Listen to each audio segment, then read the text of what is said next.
Hello दोस्तों। Om Shanti.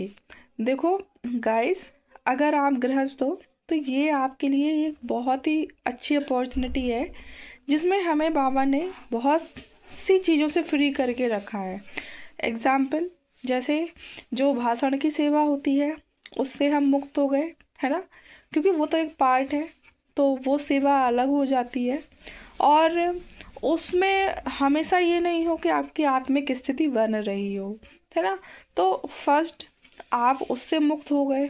Second thing, आप घर में रहते हो तो बेटर है कि आप उन परिस्थितियों के बीच में अपनी आत्मिक अवस्था का चिंतन कर उसको बना सकते हो। और बिहाइंड द सीन जब सब कुछ हट जाता है तो एक मैं रह जाता है। मैं कौन सा मैं, है ना। तो जो मैं है वो दो तरीके से बनता है। एक मैं जो अहंकार की दृष्टि से होता है, एक दूसरा मैं होता है जो आत्मिक दृष्टि से होता है। तो हमें एक जो अहंकार वाला मैं होता है उसको मारना है ना। तो जब वो मैं खत्म हो जाता है तो आई का एक बहुत बड़ा स्वरूप बनता है, अनलिमिटेड माइंड जिसे कहते हैं, जिसे आत्मिक अवस्था कह सकते हैं। वहाँ से अनलिमिटेड थॉट्स आएंगे, अनलिमिटेड नॉलेज निकलेगी। तो ये पुरुषार्थ ही करना है।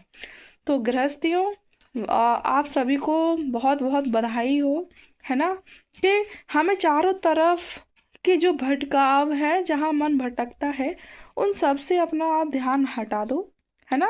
ये सेवा वो सेवा फलाना सेवा, है ना, किचन की सेवा, झाड़ू पोंछा फलाना और ढिकाना, इन सब को छोड़ते हुए केवल अपनी आत्मिक अवस्था का पुरुषार्थ करने में लग जाओ, है ना। तो इससे एक तो आपका माइंड पावरफुल होगा, क्योंकि अगर हमें कुछ भी कर रहे हैं उसका रिजल्ट ना मिले तो वो कुछ नहीं है, उसका जीरो होता है। तो सबसे पहले यही ध्यान रखो कि जो फ्यूचर में होगा वो तो बात की बात है, हमें आज टुडे, है ना, टुडे में अपना जीवन जो है एक अच्छा महत्वपूर्ण बनाना है। इसके लिए आत्मिक अवस्था मोस्ट इम्पोर्टेंट है, उस पर फोकस करिए।